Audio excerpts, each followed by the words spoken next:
Good? Good. All right, so your objective today is to learn to braise.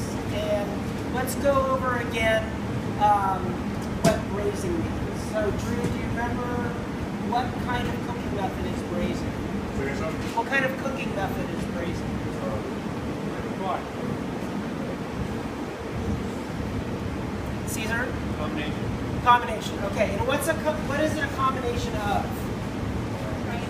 Dry heat, moist heat. Right. And so, and why are we dry heat cooking?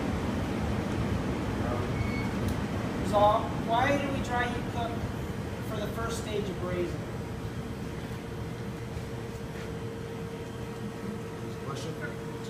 Why are we dry heat cooking for the first part of braising? To brown the Good, to brown the meat. All right, and then why are we moist heat cooking for the second part of braising?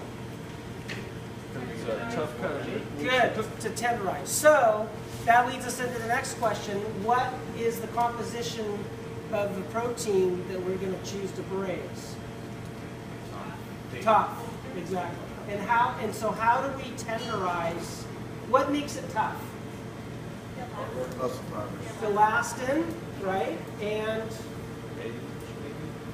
starts with a C. Collagen. Good. And so what do we do with the silver? I'm sorry. What do we do with the elastin? Cut it. What? Break it down. More precisely. Cut it away. That's right. So can we tenderize elastin? No. We can, kind of like the collagen. So if it's on the exterior, we cut it away. But if it goes deep into the muscle, we don't want to have to cut that big piece of muscle away. How can we also tenderize elastin that goes deep in? And it's the same answer as how do we tenderize collagen? Pound it. What else? Boil it. Marinate it with acid. Close. Marinate it with acid. What else?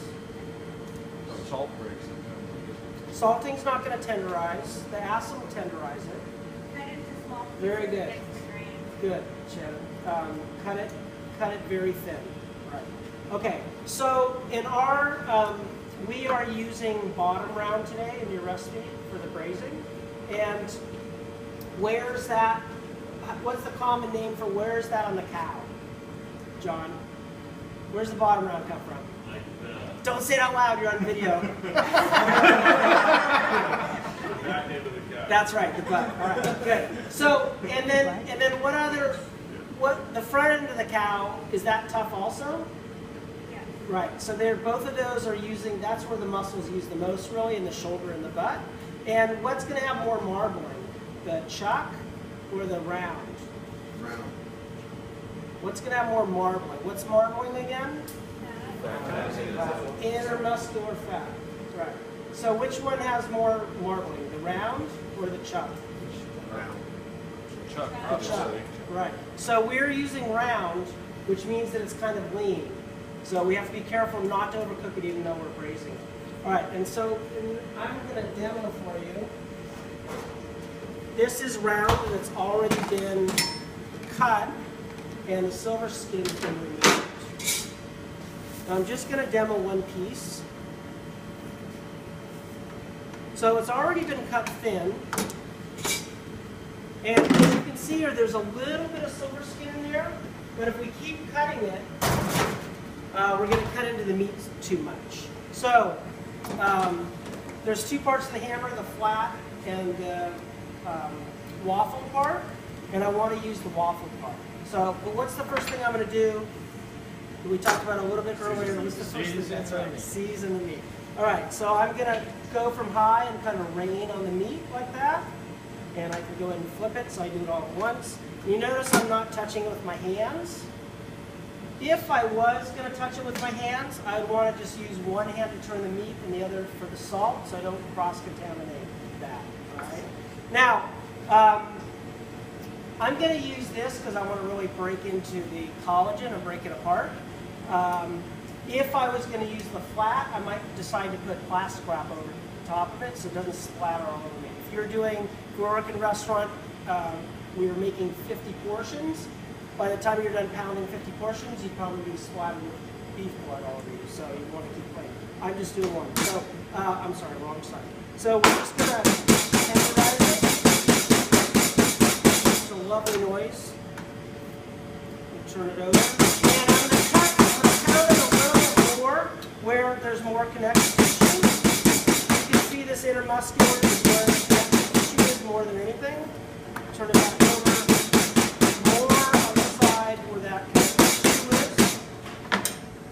And then I'm going to dredge in my flour.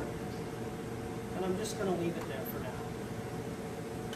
All right, can you turn the video off for 1 second, please? Sauteed.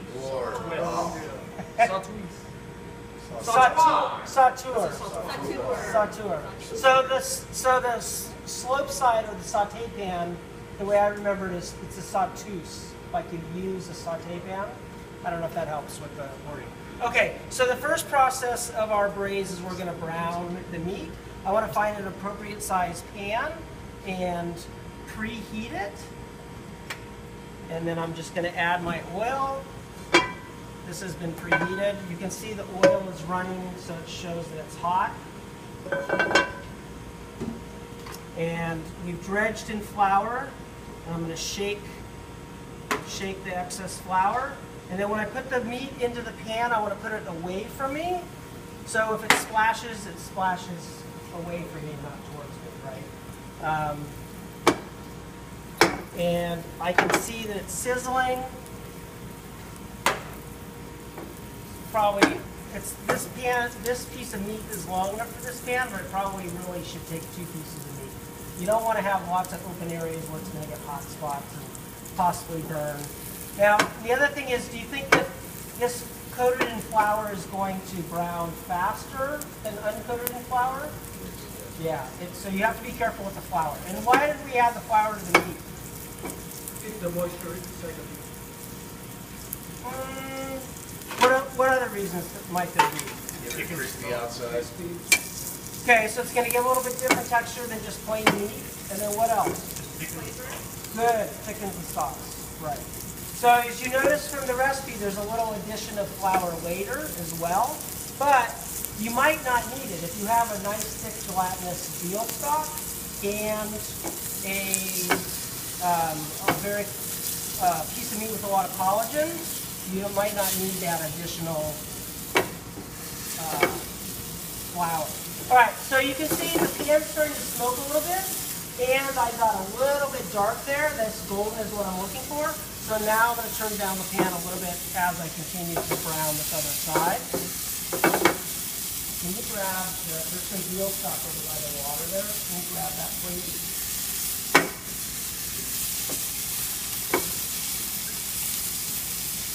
You said this is a round, I bottom round.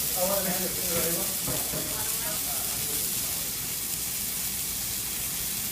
What's that? Question? This is the bottom round. Bottom round, right. The whole round is pretty lean.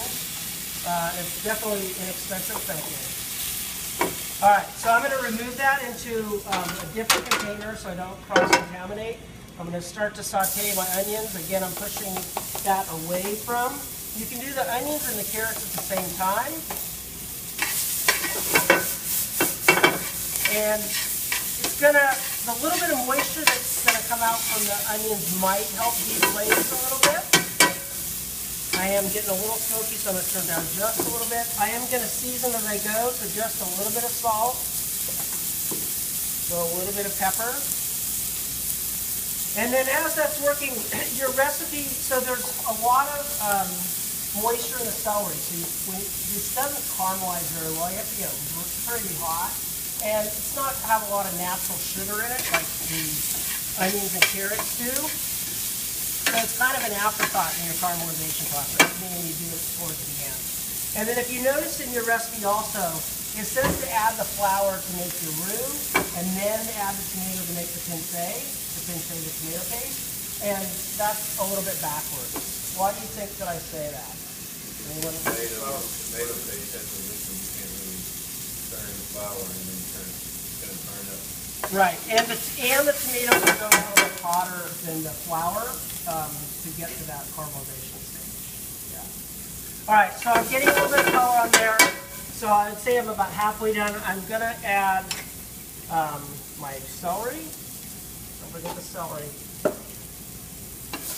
I worked for a chef 15 years ago now. Hated celery, so we didn't have any celery in the kitchen. You know, sometimes I forget celery in the dinner pot. Once in a while. All right, so I have some, starting to get a little bit of color on the celery. I'm gonna add my tomato for my pensée. And what am I looking for that? I heard someone say it earlier. What's the color? Huh? Mahogany color, right. Did you figure out what that was? All right. Has anyone, so one thing you should do at some point, get a tasting spoon and taste your tomato paste raw, uncooked, and then after you pensée it, taste it. It transforms into this nutty, delicious thing. When it's raw, it doesn't taste good. Okay, now, the next thing is to add a little bit of flour. I'm just going to add a little bit. If my pan's a little dry, I might add a little oil as well to help absorb that. And then this recipe calls for soy sauce. Why do you think we're always adding soy sauce? Salty. What else does soy sauce do? Color. It adds some color. And the third thing. What about the flavor? Where's the flavor profile of soy sauce? Umami. Umami, good. And what else is umami in this recipe?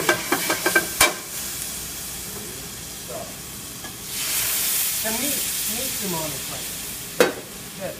All right, so as I add this veal stock, I'm using my spatula, or I can use a spoon, to help deglaze the fond off the bottom of the pan. I'm going to add a little more seasoning, and I'll check that again later. I'm going to add my meat back in. It's slowly coming up to a simmer. I'm going to add my sachet. And then, where did I put that? And then I'm going to put a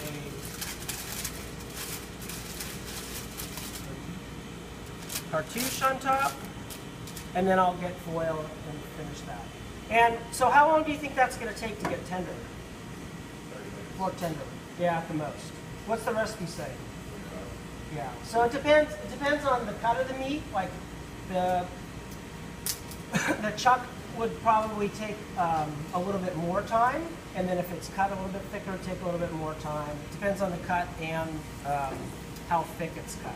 All right, so I'm up to a simmer. I don't want to boil my meat because I don't want it to get tough. And I'll put on my aluminum foil, and then we'll go and we'll check from there. Good? Any questions? All right.